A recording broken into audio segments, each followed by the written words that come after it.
Welcome to another episode of the Not Your Culture podcast. On this week's episode, we catch up with another one of my NYU friends, Michael Agyenim Boateng, as he reflects on his recent visit to his home country, which he left when he was only 4 years old. Born in Accra, Ghana, and raised in the Bronx, New York, Michael has been surrounded by creatives all his life. He's a man of God first, a musician, producer, and an artist, but at his core, simply a creative. Let's dive in as I catch up with an old friend as he revisits that reconnection to his home country. Hi, everyone. My name is Jonathan Phillip, and welcome to the Not Your Culture podcast. It's another episode. You know me, I'm a multi-hyphenate creative, and today I have a very special guest, my good friend, Michael Agyenim Boateng. Yes, sir. Michael and I both went to NYU together. We met as commuter students. We both lived off campus. Michael is from the Bronx. Yes. But originally is from Accra, Ghana. Yes. Yeah. What's interesting about Michael is he left Ghana when he was 3 years old. So it's gonna be a very interesting one because he spent majority of his life here in the US. But before we get there, right?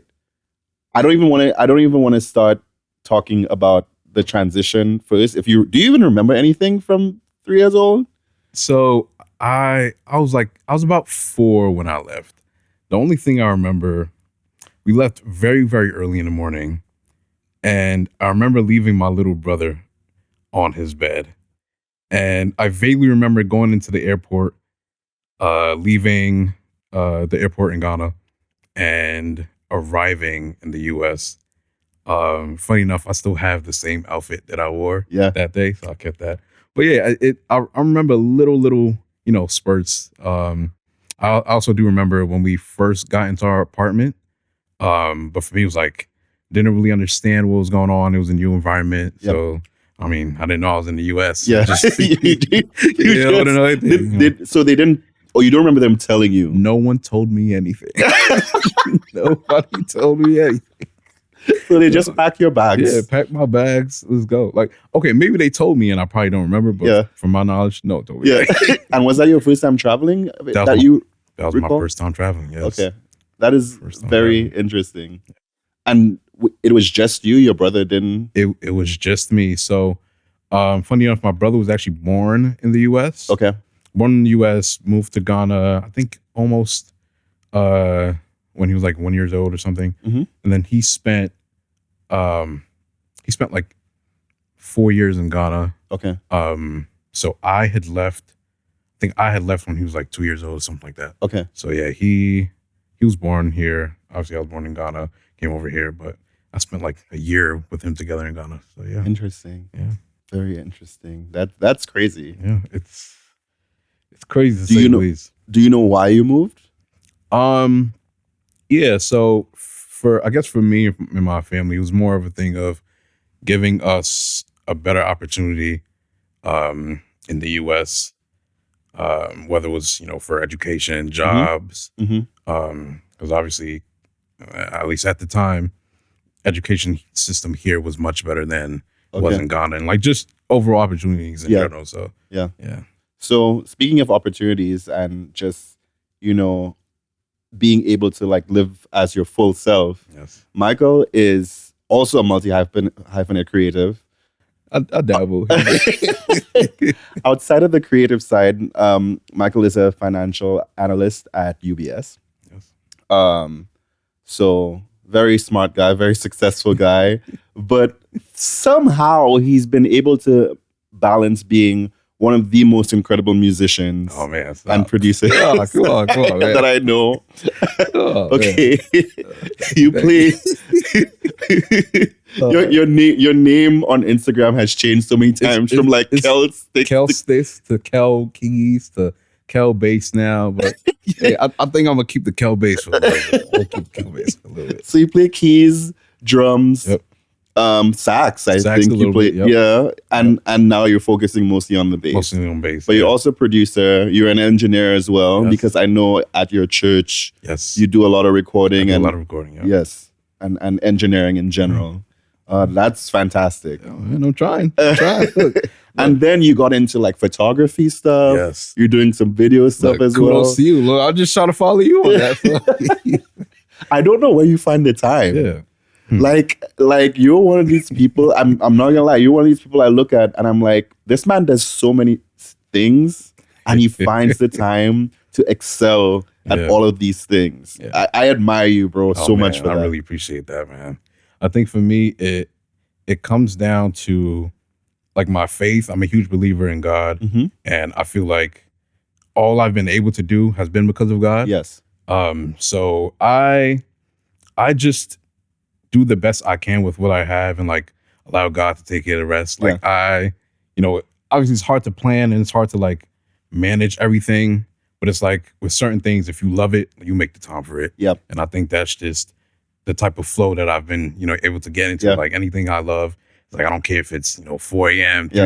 a.m. Like Yeah. I'll stay up and do it, and Yeah. I won't really feel bad about it. It's like I'm putting in the effort, putting in the time to grow in whatever craft Mm-hmm. I'm interested in. So yeah, for me, it's like it's about that and like making sacrifices. Like I'm, anything I'm truly like interested in, I'm willing to make the sacrifice to grow and get better at it. So that's always been my mindset, especially the way my parents have raised me. So it's like, yeah. And your parents are very supportive of your creative. Oh yes. Yeah.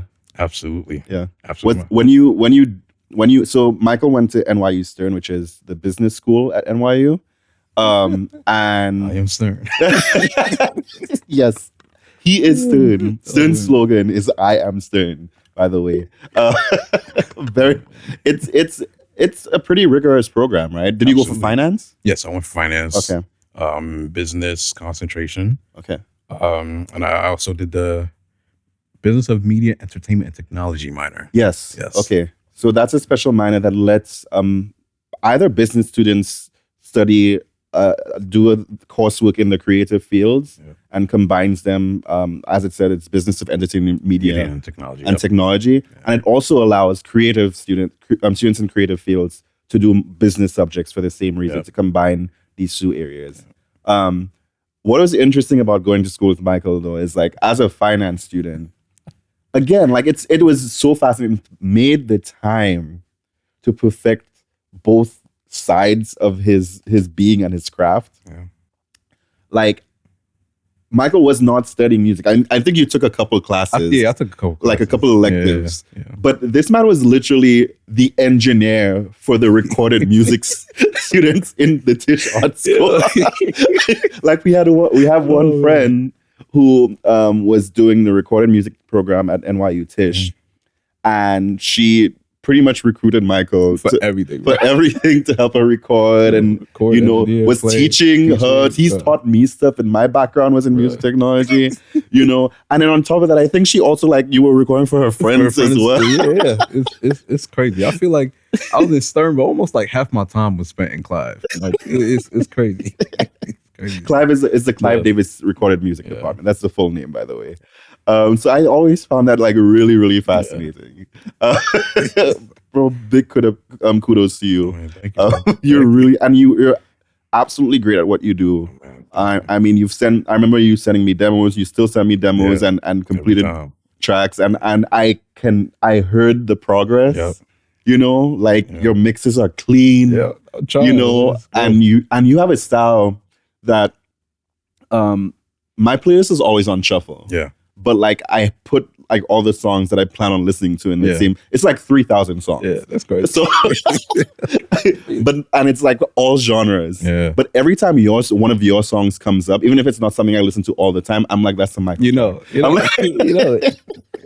it. You can hear it. Like the first note. That's it. That's it.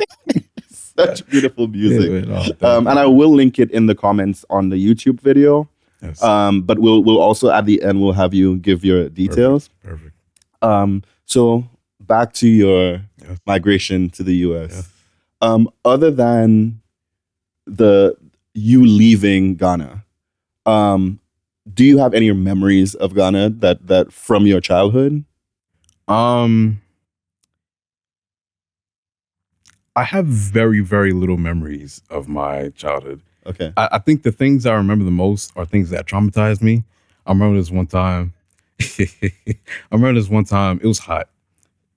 For some reason, I just said, like, we're in the playground at my, I think it was the kindergarten school I used to go to. Uh-huh. Funny enough, I actually visited the school again. But we were at a playground there, and like we were messing around or whatever. And I went down the slide, but I went down the slide knees first. Knees first? Yes, I don't know why. Again, it makes no sense, but I went down knees first. Was this a plastic or a metal? Oh, it was metal. It was metal. It was metal.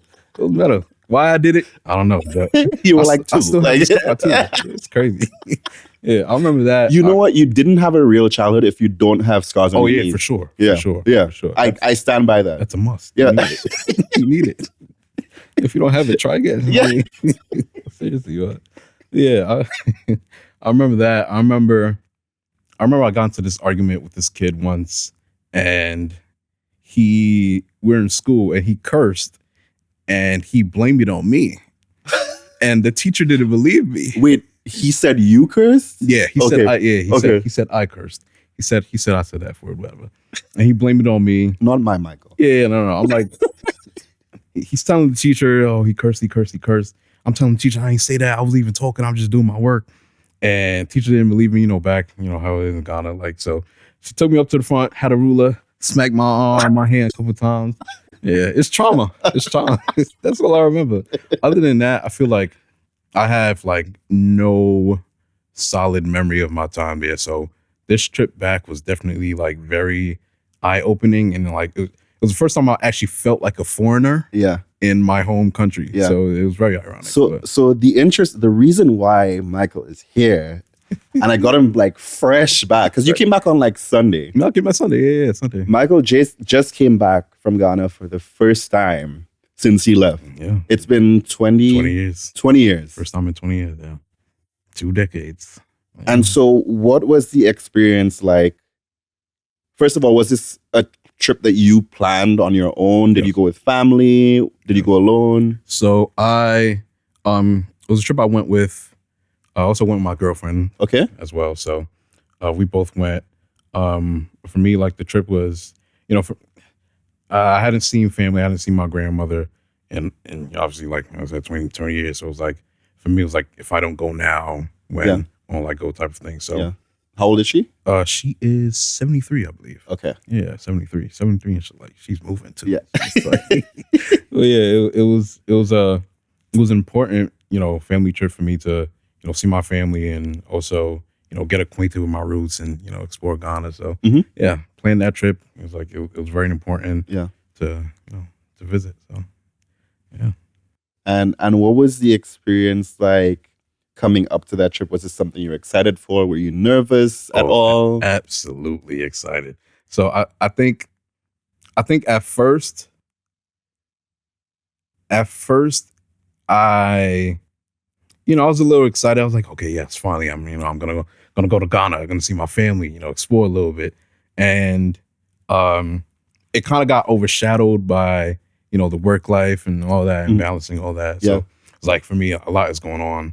But it wasn't until I guess like a week before I actually went, or like the time I actually bought the plane ticket. I was like, oh no, snap, I'm actually going. Yeah.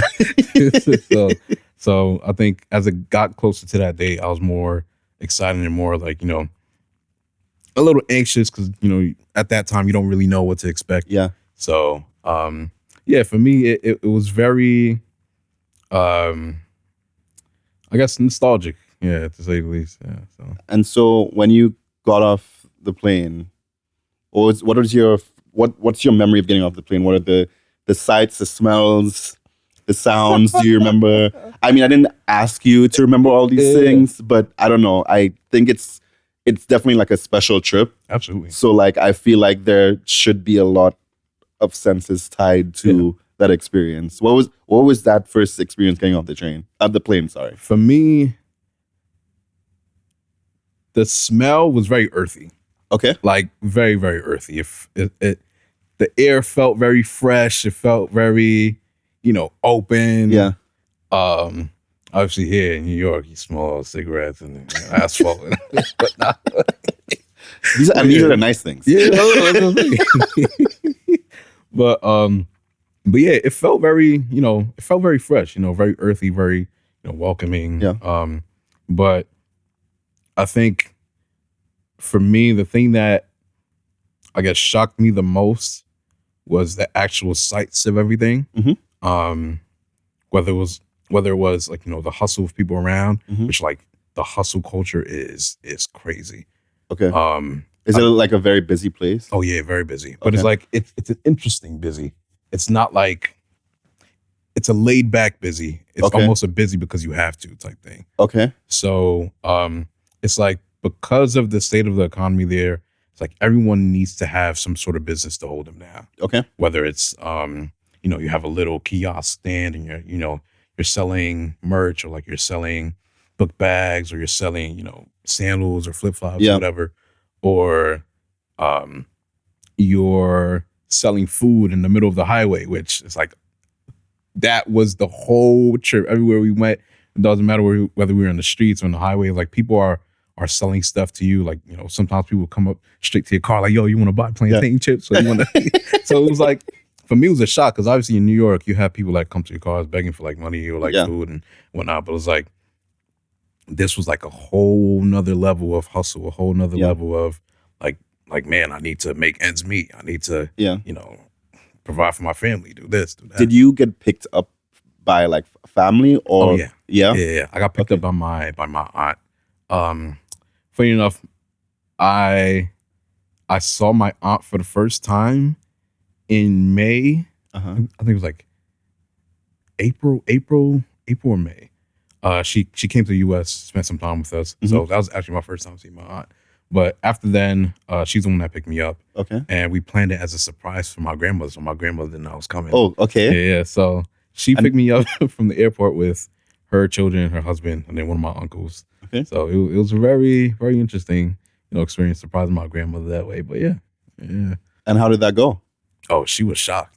she was shocked. Yeah, I wish I could like have the video somewhere, but yeah, she was like genuinely shocked because no one told her anything. Yeah. Like, and funny enough, she had spoken to my mother literally the day of the day I was leaving. So like no one told her anything. Usually, sometimes like if we try to surprise her, my uncle knows about it. Sometimes he like, tell it or like hint to it on the side. Yeah. Like this time I called him, was like, no, like don't tell her anything. Like, I wanted to be, genuinely shocked. And she indeed was shocked. But it was really, really nice. And you have a relationship. You've spoken on the phone and stuff. Yeah. Spoken on the phone. We've like video called and FaceTimed a few times. But it's never. It's not the same. Yeah, it's not the same as seeing the person and seeing me in person, in flesh, and whatever. Yeah. So it was a very interesting, very surreal experience for me. Yeah. That's lovely. Yeah. That is lovely. And so while you were there, did you spend were you staying with family? Yeah, staying with family. Okay. Yeah. How many were you were staying with your Yeah, staying with my grandmother. Yep. How many people live in that house? So it's a compound. And there's like 3 separate buildings. Uh-huh. So it's my grandmother, she lives in one building, and then me, I'm in one building. And then we have my uncle, his wife, in another building. Yeah, I think they have one child as well. And then we have my uncle, his wife, and then 2 other kids in another building. So like compound of 3 buildings were all like in the same, area. Yeah.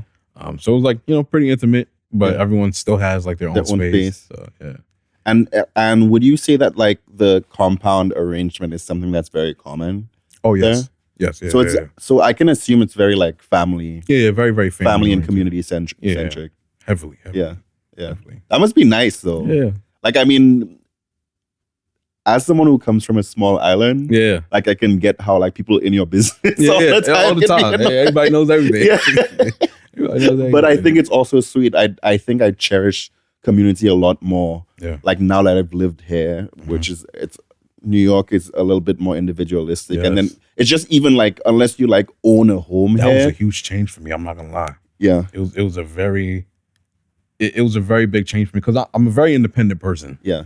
Obviously, like I'm still family oriented. Yeah. But like I'm a very, very independent person. Like my family here, we're all pretty independent. Yeah. Still family centered, but like, everybody does their own thing and whatnot. But over there, it was a little bit different.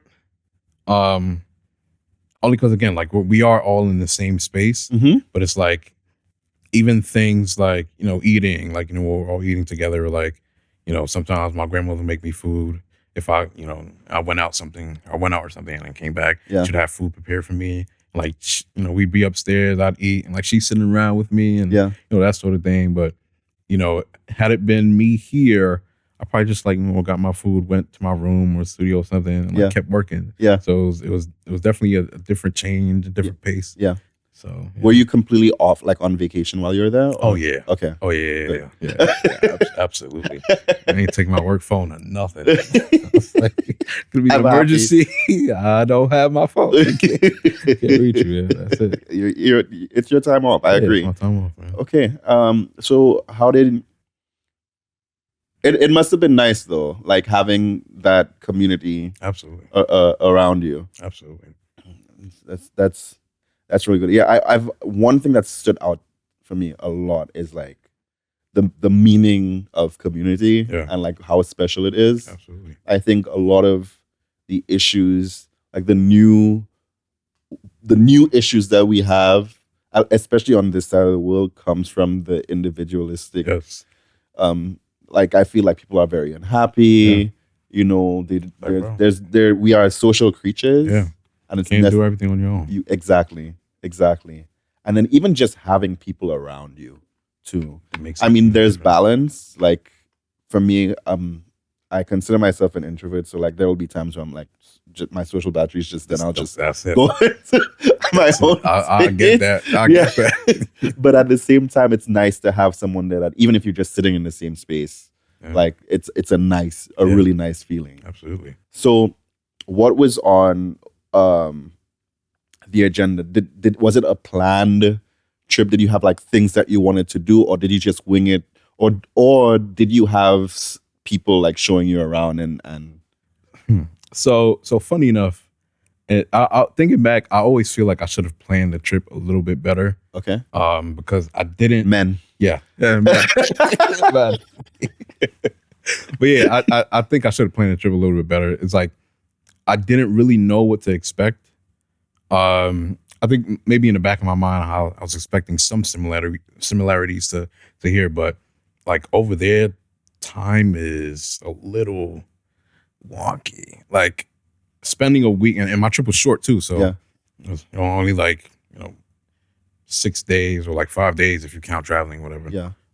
So it's like, okay, I have 5 days. Like 5 days in Ghana is basically like 2 days because traffic and this, that, and the third. So yeah, I was aware of it a little bit.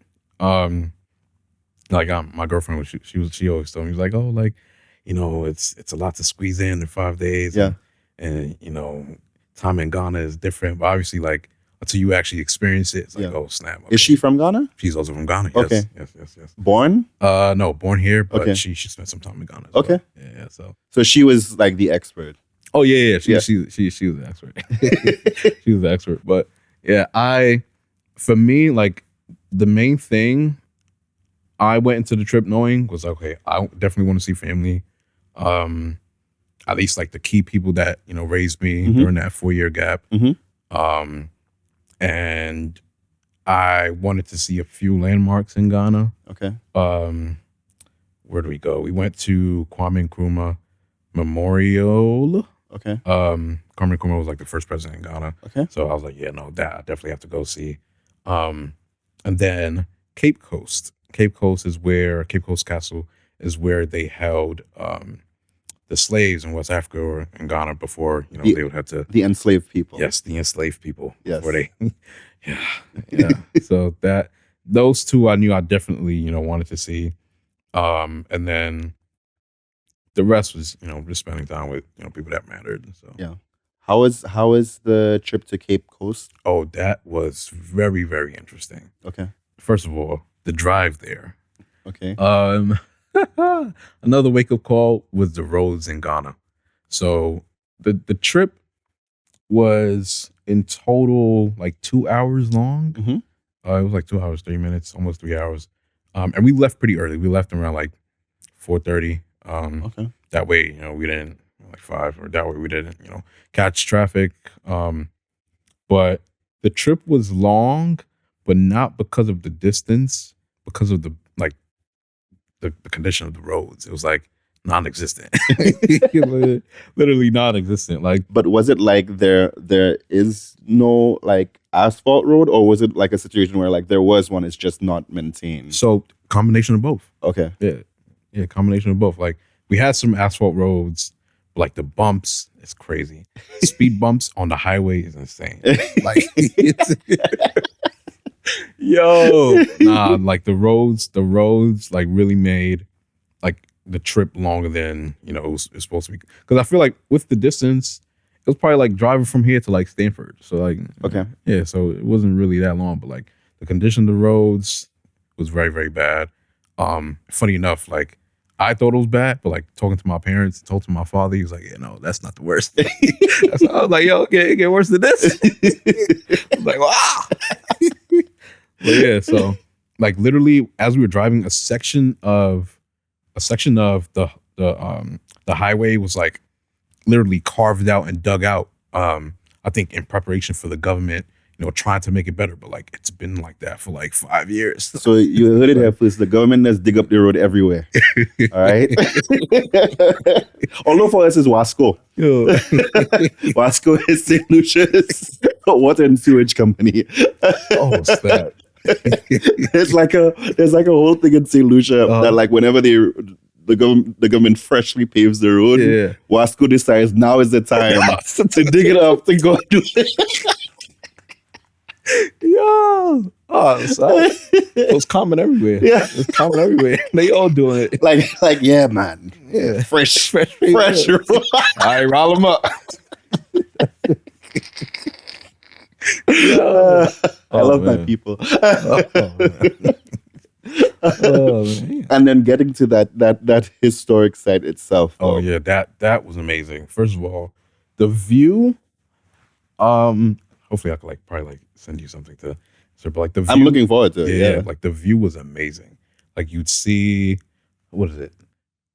Atlantic. Yeah, the Atlantic Ocean. It's like literally all you see is ocean. All you see is like it for me, it was like very, very serene, but then very ironic as well, because obviously like this was like the last, I guess door of no return, or like place of no return for these, enslaved people. So it was very, like for me, it was a very emotional experience. Yeah, because it was like I've been able to see this where my ancestors probably would have never been in this situation before. Yeah. Or so for me it was like a blessing that I got to see where the struggles originated. And it was more like, for me it was more like a triumph thing. So, but yeah, it was a very, very emotional experience, to say the least. Yeah.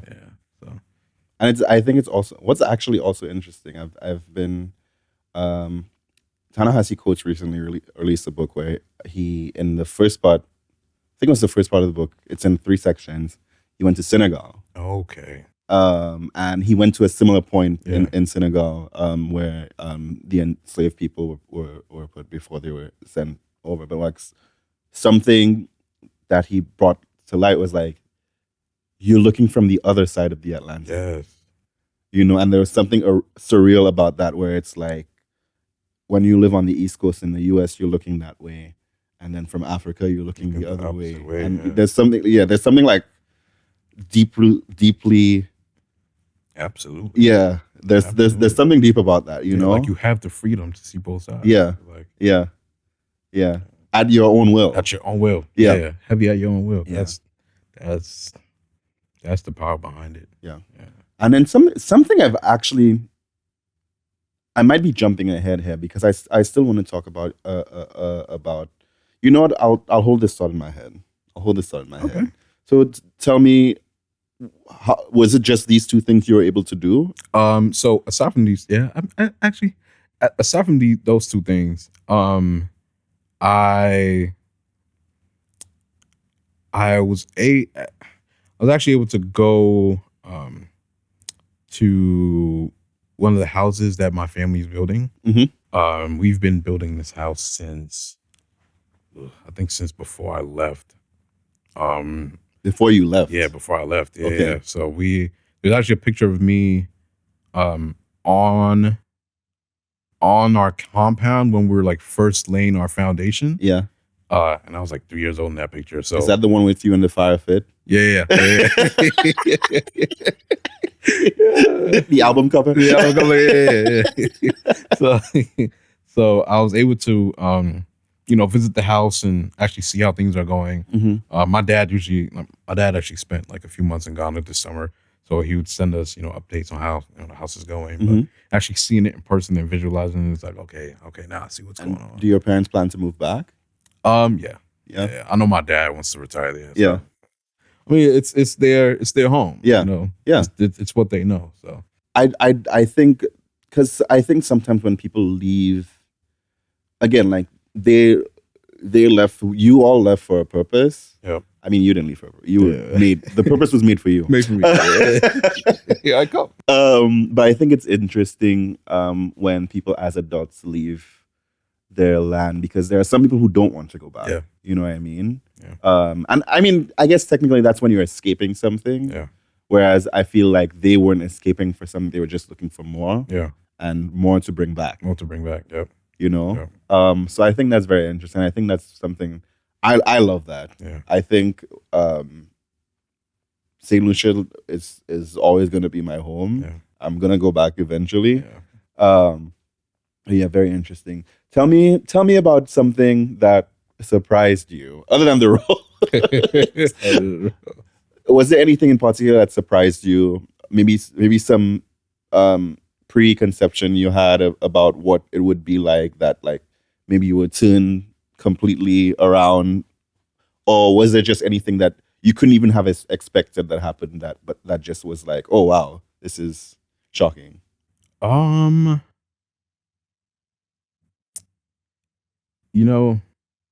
If there isn't anything, that's yeah, fine too. I don't think. No, I think the main thing that surprised me the most was the hustle culture. Like, Okay. like people coming up to your cars trying to sell you stuff. Yeah. Or like even seeing little kids come to your window, like signaling that they want food. Like it was the saddest thing ever. It's Yeah. like no, like there's the culture here is different. Like Yeah. it made me realize like, okay, no, I'm actually blessed with what I have Yeah. here. Like there's nothing to complain about, because Yeah. whatever troubles you think you're going through is like, no, people have it worse. Like Yeah. some people are struggling to make ends meet. Yeah. Some people are like, it was very, like, I think that's what shocked me the most. And it's not like it's not like it was something that I didn't know, but again, like experiencing and seeing experiencing it it. firsthand is always different. Yeah. So I think that was the thing that shocked me the most. It was like a lot of times it isn't because you want to, or like it was like you have to work to make ends meet. Yeah. And like the way the currency inflates there is like it makes things worse. It's Yeah. like you have to hustle more. You have to like so How much is what currency do they use? they use the CD. CD? Yeah, CEDI. CD. Okay. Yeah, CD. And what is $1 to? $1 I think now is like 17.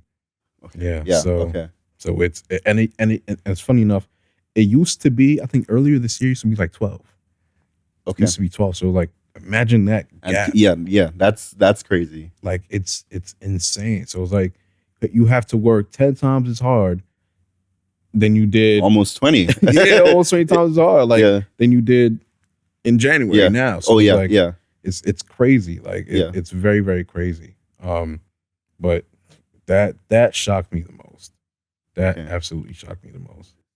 Like for me, I think it even made me want to hustle harder. Yeah. Like I was gonna ask you, like, when you're back now, like, how do you think that you've changed since you've I'm been more back? grateful. I'm more grateful. Like I'm 100 times more grateful. Like literally, God has put me in a position where, obviously we all have our struggles. We all have our Yeah. worries, but it's like, no, I'm grateful for what I've been able to have. I'm grateful, that I even have a job like, that pays me, Yeah. decently well. Yeah. So like I'm grateful I got a roof over my head. Family that looks out for me. Yeah. So it's like it put me in a place where it's like, nah, like I actually have it good. Yeah. I actually have it good. Whatever problems I think I have is really not that deep. Yeah. Like it's really not that deep. Yeah. So I mean, and it's not like I'm a person where I need a lot to satisfy me. Yeah. Because I mean, that's not really, my nature. Like I'm a pretty simple person. Yeah. Like it doesn't take much. But like now I think I have a deeper appreciation Yeah. for what I have. Like for me, even my piano, because I didn't have I didn't have no instruments. And I was like, oh gosh, I get to play my piano again, play my bass again. So, I have a deeper appreciation for what I have now. Yeah. The most motivated person I know just got even more motivated. Yeah. Yeah, that's it. That's it, man. That's it, man. That's it. Crazy. I'm so happy to hear that, man. So. Now something you brought up that I thought was I thought was very interesting. I mean, I've never even considered this, but like you did bring up the fact that you came here as not on your own will, but your parents' own will. Yeah. But you grew up Black in America. Yes. Is that something that you thought about, like growing up? Is that something that's been conscious to you? Like, what do you think your experience? How do you think that shaped your experience growing up in? I think that's a good question. I think for me, it's always been at the forefront of my mind because, like, okay, growing up Black in America, it's like, what culture do I actually identify with? So for me, and even now, like, it's always been a battle of, okay, like, I'm Black in America, but I'm also Ghanaian. But like, even though I'm Ghanaian, I'm not like really closely associated with the culture. Like, even if, like for me, I guess the closest I felt to the culture was through the music and like through my church experiences and family outings every now and then, but even then I didn't really go to much of that. So it was very limited. And then I mean the Black culture is different. So it's like I felt myself picking aspects of both cultures and mixing aspects of both cultures, but like inherently I didn't really closely identify with one or like closely identify with my home, Ghana, basically. Yeah. So for me, it was always like growing up, it was always a tough thing to embrace.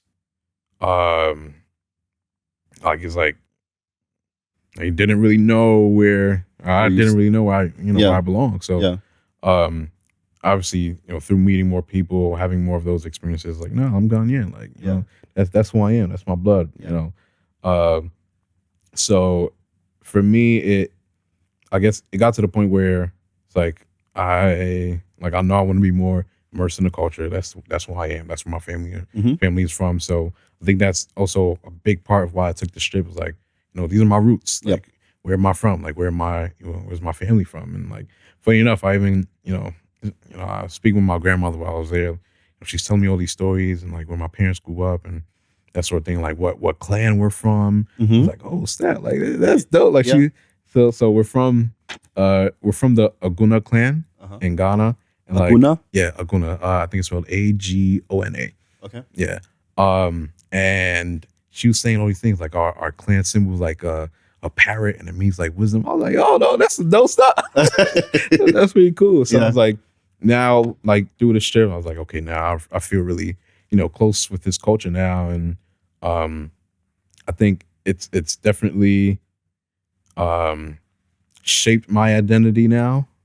So it's been tough. I'm not gonna lie, it's been tough because like, not really seeing where you belong. Because like, some born and bred Ghanaians would be like, oh no, like you in the U.S., you in the States type thing. Like you're not really, you're not one of us type thing. Yeah. But then it's like in Black culture, it's like, oh no, you're like you African booty scratcher, that sort of stuff. So it's like, wait, what?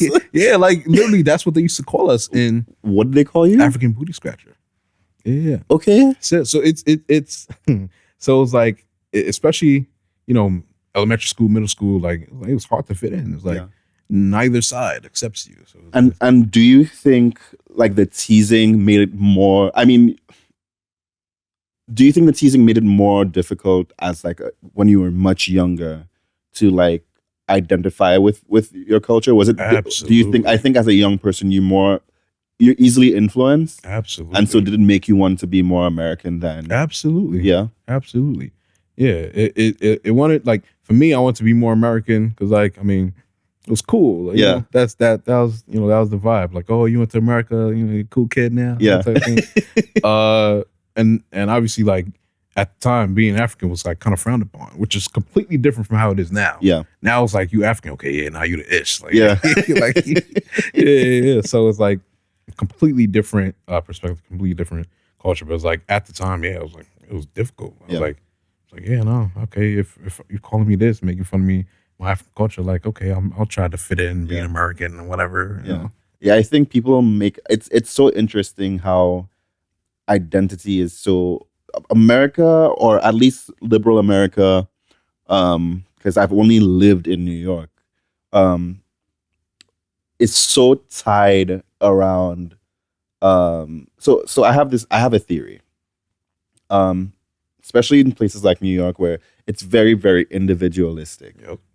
I think the individualism goes directly against, as I said before, that we're social animals. Yes. We're community oriented. Yep. And so I think whereas the culture here is very individualistic, I think everyone now is searching to belong. Yes. Somewhere. Yes. Now for Black people, and when I say Black people, I mean the entire Black diaspora, especially people who weren't born in this, or no, people who were born in this country, because of you know, racism here and because of how this what this country, the culture in this country, people try to find. I feel like Black people in America, they don't have, or they don't feel the foundation, because they don't feel the love from America. It is very difficult for some people to identify as American, because Americanness, what the history of America has rejected Black people. And so those who have roots, closer roots everywhere else, they can grasp on now. They can grasp on so that to hold on to now. To the other culture, to be like, no, this is where I'm putting my ground. Got me. Yeah. This is where I'm placing my roots. You know, I mean, their roots are there, but I'm saying like this is something that they can. It's an easier for them to grasp onto as an identity. Yeah. You know what I mean, as opposed to being an American, and they are both. Yeah. But I think, because of the struggles of Black people here, it can be very difficult for them to fully claim the Americanness. And so I can also see, as like somebody who's very young, how confusing it can be. Yeah, it's very, very confusing. You know, getting teased for your otherness, you know, and so now you don't want to be another. Yep. You want to be like everyone else. Yep, exactly. But then growing up and realizing, like, no, there is something cool. There is something cool about being from somewhere else, having a different culture, a special culture that you think is very special, is very unique. Different perspective. And then also something that ties you to those around you much, much closer. You know what I mean? There's something nice about seeing someone else from where you're from and being like, a family, man. Yeah. Family. Yeah. Like, you get me. Yeah. Yeah, so it's I think it's it's a lot to think about. Yeah. So, again, back to the whole identity thing. People need an identity. Yes. People need an identity because they're so individualistic, or the culture is so individualistic. They need to belong to something. So the identity is very important because it helps you identify your group, your clan, you know, your community. And so I think it forces people to be a lot more conscious of, oh, maybe I want to learn a bit more about who I am and that kind of thing. And I'm glad you found your way back. Oh yeah, for real. You know, I'm home. and I think, does it inspire you to keep learning more? Do you think? Absolutely inspires me to keep learning more.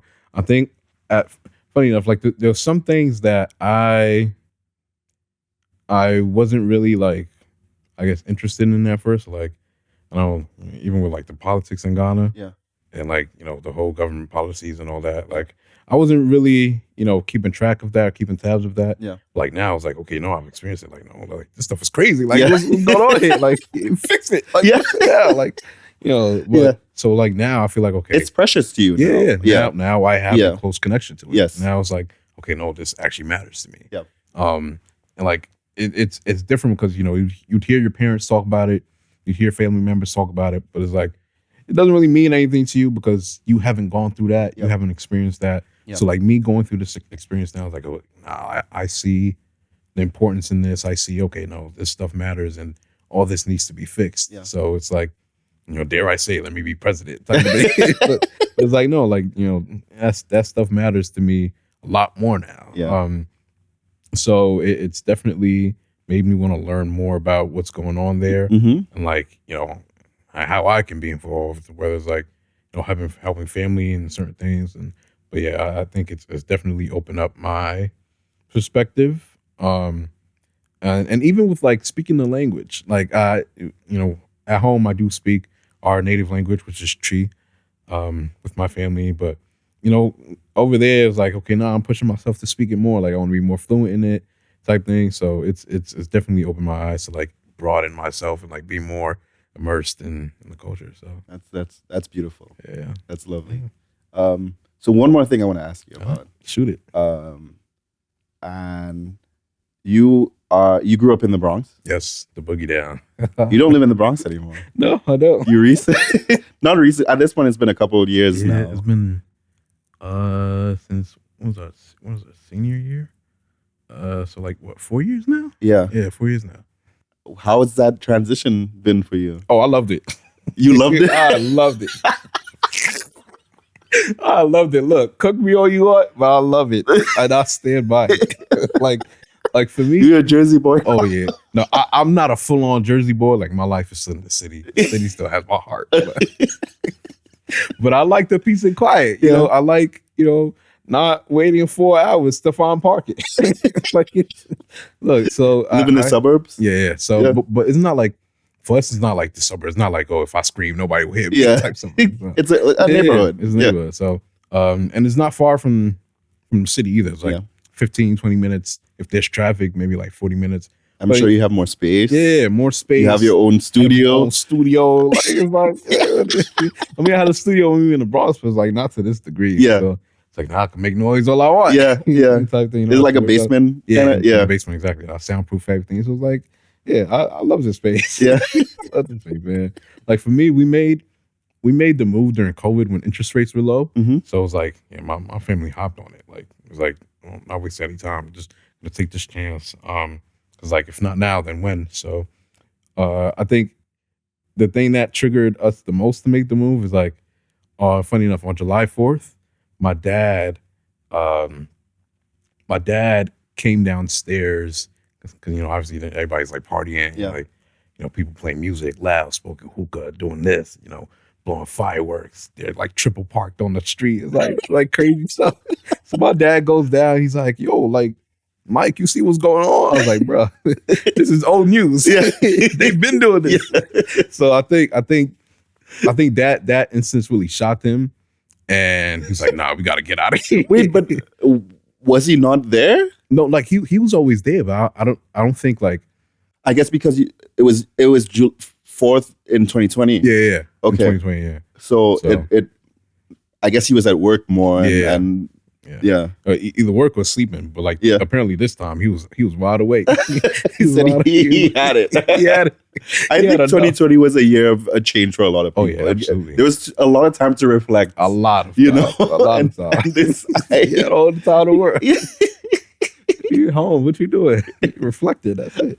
And is there anything about living in Jersey that has, because this is about, I actually do not restrict not your culture to a different country. Yeah. You're in a different state now. Different state now. And I'm like, what are some of the changes other than the wildness and busyness of New York and that kind of stuff and the space? Are there any other things that like have been different for you? I'm sure you visited Jersey, but living there is a different thing. Living there is definitely different. I think there was a couple things I had to get used to.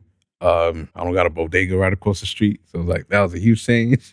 Bodegas are like the unsung hero. Oh, absolutely. And every time I go, I love St. Lucia, but I can't do food truck every night. Like sometimes at 1 a.m., like I need variety, and there's I don't think there's a 1 a.m. supermarket in St. Lucia. The bodega is perfect to just get your essentials. If you want a snack, if you want ice cream, if you want candy, you want any type of sandwich, if you want a salad, you got it. You need cleaning supplies, you got it. Everything's there. You gotta worry about nothing. This is one of the best inventions of all time. Seriously, St. Lucia needs more bodegas. Though. St. Lucia needs more bodegas. I'm gonna move back to St. Lucia and open a bodega. Petition. Bodegas. No, that's a real thing though. Oh yeah, for sure. Because I think one of the times it's one of the things I took for granted about New York. And there aren't many things that like I'm like, boy, I wish I was back in New York for this. Oh, yep. But like late night food. Oh, absolutely. I love some of the food trucks in St. Lucia. There's like a food truck. Lord, actually I have friends who run 2 or 3 different food trucks. And I go to them, but there's only so many times I can eat wings and fries. Especially when I'm on vacation too. Like I need something else. And it's very nice to have chopped cheese or something. Oh, what's that new sandwich Alex got? The Papi Pena. Papi Pena. Big up to my boy Alex who has his sandwich named after him. It's good, bro. You gotta try it. It's banging. Oh man, but no, I feel that. Yeah, I feel that. Anything else? Yeah, I mean, for me, like it definitely changed my lifestyle because, like, now, okay, everything's a drive away. If I do want late eats, it's like, okay, we got Wawa or something. Yeah. If not Wawa, then like there was a ShopRite that was like 24 hours. Yeah. So like I found myself, okay, 3 a.m. I'm grocery shopping, get some stuff, and even like my work style, like I'm up pretty late, so it's like I was able to quickly find where I could get late eats. Yeah. And all that. And now I'm like Uber Eats in a lot more, which I wasn't doing that. It's like all those costs are racking up. Yeah. So it was like being in Jersey definitely like changed my lifestyle. It's like I'm going to Walmart again. Stuff. It's like I was doing this. Why am I going to Target 3 times a week? Yeah. It's like, it's crazy. Yeah. Sometimes you're not even getting nothing. You just vibes. Yeah. It's because you can't. Like, yo, mom, I'm going to Target. What you getting? I don't know. See what I get. We were talking about this privilege earlier. Privilege. We're talking about this privilege earlier. Oh, God, help me. Check your privilege, bro. He said he's going just for vibes. Just for vibes, bro. Just for vibes. But you know what it is? Going to Target just for vibes is hilarious. You know what it is? I think it's because, working from home, like I'm at my desk all day, so sometimes I just want to go out. Like, and do you work from your studio desk? Yeah. Okay. Yeah. So that was also a tough transition because at first I didn't have, even now I still don't really have, I didn't have like a separation between my workspace and then my studio space. Yeah. So like everything was like all bunched into one, so it was like hard to transition between work and that. But like I've been able to work around it. Yeah. So yeah, it was very interesting too. Yeah, it's changed my lifestyle completely. Yeah. No, I think you do need that separation, especially like working from home. Yeah. Like it's nice because even with me, like I don't want to. I feel like I'm having my desk in my room is like I don't know how I feel about it. Yeah. It feels too close. Yeah. When I'm working from home. Yeah. and I feel like it's nice to have that separation Yep. of space and also of like purpose. Yep. You know, so that's really good. You know, but Michael, Yeah.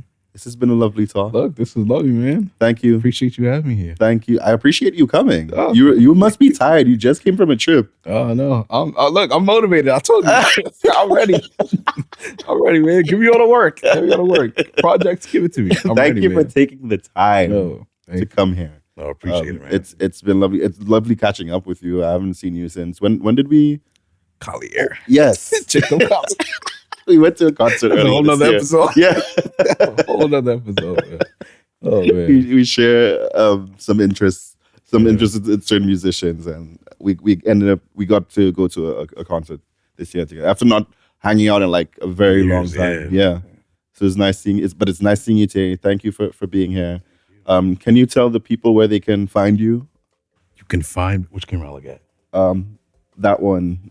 You can find me at all streaming platforms. If you type in my name, MYKEL, last name HUYENIM -BOATENG, you can find me on all streaming platforms. I have a single out called Cover Me on all streaming platforms. So check it out. Yes. And I have one more question for you, Michael, before we go. Where is home for you? Home is where the heart is. Is that your answer? That's Is right. that your final answer? Home is where the heart is. The final answer. That's the final answer. Home is where the heart is. No, but wait, because Yeah. my heart has changed multiple times as to where I go. Okay. So, end all be all, home is where my heart is. Okay. Okay. And can you elaborate what you mean by your heart? Where I feel connected to it. Thank you, Michael. It's been a wonderful time with you. Thank you. And thank you to everyone who is watching. Thank you again for tuning in. We will see you next time on the Not Your Culture podcast. Have a good one.